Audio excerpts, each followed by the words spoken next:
Les mardis de l'immobilier avec la Mobilière, assurance, prévoyance et bien plus encore. SIG, ensemble, agissons pour mieux vivre demain. Le département du territoire du canton de Genève.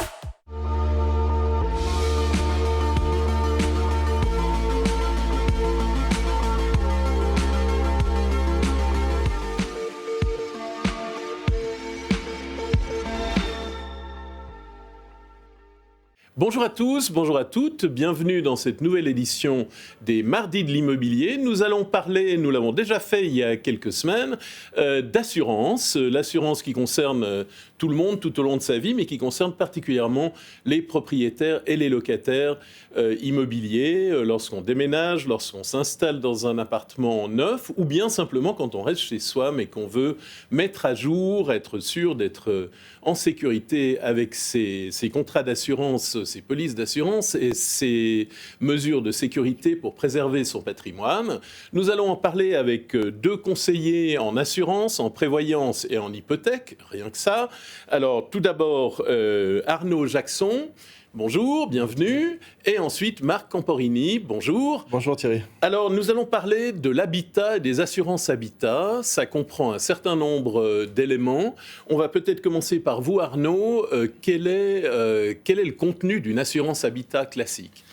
Je vous remercie de poser la question parce qu'effectivement, les gens font souvent l'amalgame entre de tout ce qu'il y a dans cette assurance habitat ou ménage, comme on l'appelle. On a ici, à l'intérieur de ces contrats, vraiment des couvertures qui sont bien distinctes les unes des autres. Les gens font souvent l'amalgame entre la RC et la ménage, alors que c'est vraiment deux choses qui sont complètement complémentaires. La RC, c'est, comme son nom l'indique, la responsabilité civile. Et puis, on a l'inventaire du ménage pour assurer ses propres biens meubles. Et après, on va pouvoir encore ajouter certains compléments, comme pour vos objets de valeur, par exemple, pour le bâtiment, pour lequel on a des couvertures très spécifiques au bâtiment, l'assurance des alentours, l'assurance technique du bâtiment, l'assurance casco du bâtiment. Puis après, on a encore plein d'autres compléments qu'on peut aussi toujours ajouter dans cette assurance ménage, comme la cyberprotection, la protection juridique en matière contractuelle, la casco ménage, on a la casco vélo et on a même une assurance pour les animaux de compagnie.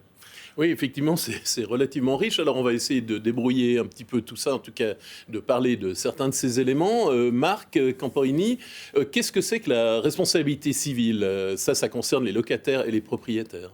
Alors, effectivement, je crois que c'est à Arnaud de répondre à cette question. Je prends volontiers la question, si tu veux, Marc. Bon, alors, il y avait un secret quelque part. Il n'a pas le droit de parler de responsabilité. Ah oui, voilà, oui, sinon ça reste pas engagé. Chacun son contrat, voilà. Très bien. Si on peut respecter. Non, mais pour... qu'on soit finalement propriétaire, locataire ou détenteur d'animaux domestiques, la responsabilité civile, elle est régie par une loi, qui est l'article 41 du Code des obligations, qui dit qui casse paye finalement. Donc la responsabilité civile, elle est là pour venir indemniser si le preneur d'assurance ou le cercle des personnes qui est assuré en dessous de lui, donc même ses animaux domestiques, son chat ou son chien, causerait des dommages à autrui. Évidemment, c'est des dommages qui arrivent involontairement et qui sont arrivés de manière subite. Contrairement à un dommage d'usure qui, lui, ne fait pas partie des dommages de RC. D'accord, donc ça couvre, par exemple, un dommage qu'un locataire peut causer à un objet qui est dans un bâtiment et qui appartient au propriétaire du bien immobilier. C'est exact, pour autant que le dommage arrive subitement et involontairement. D'accord, si je voulais que je vous donne un exemple, une chaise qui frotte pendant 10 ans sur votre parquet, le parquet ici, c'est de l'usure, ça, c'est pas quelque chose d'assuré. Par contre, vous avez fait tomber un vase lourd, vous faites un trou dans le parquet à ce moment-là, il y a un trou, c'est arrivé subitement, involontairement, ça va être assuré par votre responsabilité civile. Alors l'inventaire de ménage, ça tout le monde comprend, c'est une protection finalement contre le vol, le cambriolage, la perte, enfin la détérioration en tout cas. Alors qu'en est-il des objets de valeur ? Il faut prévoir quelque chose en particulier. Souvent les gens sont déçus parce qu'on leur vole beaucoup de choses et puis ils ont l'impression qu'on leur rembourse pas tout. Effectivement Thierry, donc l'assurance objet de valeur, c'est une liste qu'on peut ajouter à son assurance ménage de base, qui va permettre de couvrir vos bijoux, mais également vos tableaux, vos instruments de musique. Ça peut être vos appareils high-tech, comme votre téléphone portable, et même vos lunettes de vue et vos appareils auditifs. Donc c'est vraiment une couverture complète. Et on va couvrir ces éléments contre la destruction et le vol. Et pour certains objets, comme par exemple vos bijoux ou vos montres, eh bien, nous pouvons même proposer la couverture, perte, égarement et disparition. D'accord. Alors évidemment, il y a une question de coût, ça vaut la peine en fait. Oui, tout à fait, ça vaut la peine. Une seconde fois au bout d'un certain nombre d'années. Effectivement, si je vous donne un exemple d'une belle montre, on est à Genève, on représente aussi l'horlogerie, donc c'est quand même quelque chose qu'on peut assurer via cette assurance objet de valeur. D'accord, alors on repasse sur la responsabilité civile. Si on a un chien, un chat, un hamster, un cochon d'Inde qui provoque un accident, c'est la RC de nouveau et c'est une assurance particulière. C'est ça, pour autant que ce soit un animal qui soit domestique, bien évidemment, et puis qu'on en ait la possession. Bien souvent aussi, on peut se poser la question quand on a notre sœur nous prête son chien ou nous demande de garder son chien pendant le week-end. Effectivement, normalement, la responsabilité civile de base vous couvre d'office en tant que détenteur d'animaux domestiques. D'accord.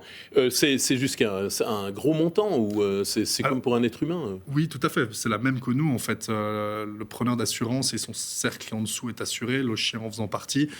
De base, à la mobilière, on propose une assurance à 5 millions. On peut monter jusqu'à 10 millions pour un particulier. Ça peut paraître peut-être énorme, alors pour un chien, pour un dommage, mais ça couvre aussi les dommages corporels. Donc finalement, ça peut vite monter.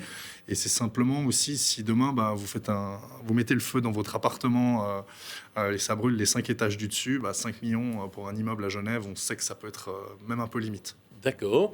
Protection juridique, ça c'est de nouveaux marques. Oui, tout à fait. Ça vaut la peine également. Oui, alors une protection juridique, donc on va retrouver la couverture protection juridique contractuelle dans l'assurance ménage et bâtiment. Donc cette couverture contractuelle, je vous donne 2 exemples. Imaginons que vous réservez une nuit d'hôtel et puis que l'hôtel ne correspond pas au prospectus ou à vos attentes, ou bien vous recevez une facture d'un dentiste qui vous semble vraiment surfaite. Eh bien, dans ces cas-là, on parle de protection juridique contractuelle. Et pour tous les autres cas, donc tous les autres domaines de droit, je conseille à nos clients de souscrire à une assurance protection juridique. Mais ça vaut la peine, effectivement. D'accord. Et quelle est la différence, en fait, entre l'inventaire ménage et la casco ménage ? Vous parliez de casco ménage tout à l'heure. Alors, effectivement, donc, l'assurance inventaire du ménage, elle va couvrir, comme vous l'avez dit, donc, l'assurance incendie, les dommages naturels, le vol ou encore les dégâts d'eau.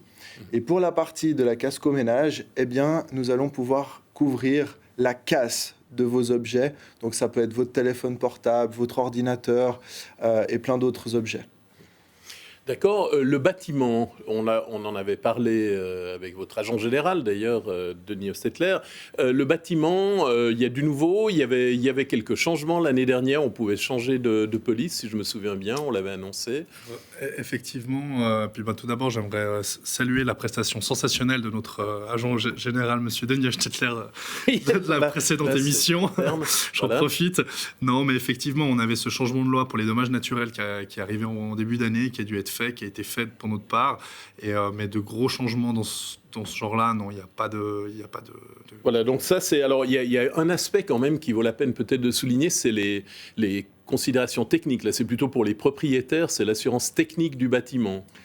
Effectivement, donc l'assurance technique, on va parler d'installation technique. Donc, je vous donne un exemple. À Genève et en Suisse, c'est de plus en plus répandu. Donc, là, on va parler des pompes à chaleur, des sondes géothermiques, ça va être des installations de sécurité comme des caméras de surveillance ou un portail devant la maison. Tout ça fait partie des installations techniques et effectivement, grâce à la couverture installation technique, on peut les couvrir en cas de détérioration, de nuisibles, ça peut être de l'introduction de matière, ça peut être des mauvaises manipulations. Tout ça va être couvert dans l'assurance installation technique. Donc c'est vraiment... Oui, ça n'est pas inutile dans la mesure où on est quasiment obligé maintenant d'avoir des pompes à chaleur pour les renouvellements de chaudières, etc. En tout cas à Genève. Donc, tout à fait. C'est vraiment de plus en plus répandu en Suisse. Avec l'écologie, les propriétaires font de plus en plus attention. Donc mettre des panneaux solaires, des pompes à chaleur, ça devient courant en fait. Puis alors, il y a encore un dernier point, c'est les cyberattaques qui sont connues pour les entreprises, même les petites. Comment est-ce qu'on se couvre ? Enfin, quelle est la nécessité de se couvrir à titre privé ? Alors, la nécessité, c'est un petit peu comme tout. Hein. On va juger, chaque client de tout un chacun va balancer, savoir quel risque il souhaite assumer et quel risque il souhaite céder à son assureur. C'est vrai qu'aujourd'hui, de plus en plus, on a des problèmes liés justement à la perte des données, à des problèmes à l'atteinte de la personnalité sur Internet ou la violation de votre droit d'auteur. C'est pour se prémunir contre ce genre de risque qu'on va venir souscrire une assurance de cyberprotection. En cas de problème, on va mandater un spécialiste pour vous qui va venir vous aider à essayer d'enlever les logiciels malveillants qu'il y aurait dans votre ordinateur, récupérer les données qui sont récupérables. On va même vous offrir une assistance informatique. On a un espace de stockage dans le cloud qui est offert pour les clients. Et puis, il y a même un antivirus qui est offert pour les particuliers. Donc, le risque est là. Mais maintenant, c'est comme tout risque. Est-ce qu'on veut s'assurer pour couvrir ce genre de problème, ou est-ce qu'on est prêt à assumer soi-même et puis voilà. Voilà, alors, un dernier point qu'on n'a pas encore abordé, qu'on avait cité au début, vous parliez de casco vélo. Ça, c'est très à la mode d'être à vélo ou à vélo électrique. Quel est le sens de la casco vélo ? C'est les dégâts au vélo lui-même. En fait, la casco vélo, c'est un petit peu comme la casco pour la voiture. On va venir couvrir ici les vélos et les vélos électriques en entier dans le ménage. Et puis, vous allez définir d'une somme d'assurance qui va de 2 000 jusqu'à 30 000 francs de somme d'assurance. C'est ce qu'on appelle une somme d'assurance au premier risque. Donc, c'est le maximum qu'on vous paierait pour un dommage sur ce vélo. Donc, on va vous couvrir le vol du vélo, mais aussi la destruction, comme la casco de la voiture. Vous faites une chute ou un accident, toujours dans les limites de la somme qui a été convenue dans le contrat, moins la franchise généralement de base qui est de 200 francs.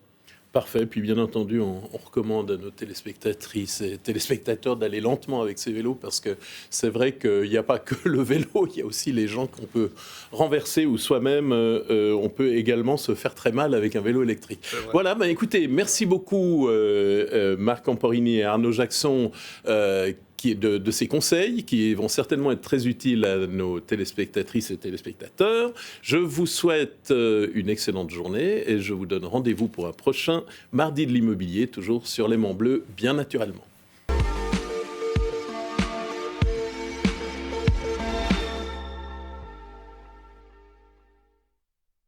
Les Mardis de l'immobilier avec la Mobilière, assurance, prévoyance et bien plus encore.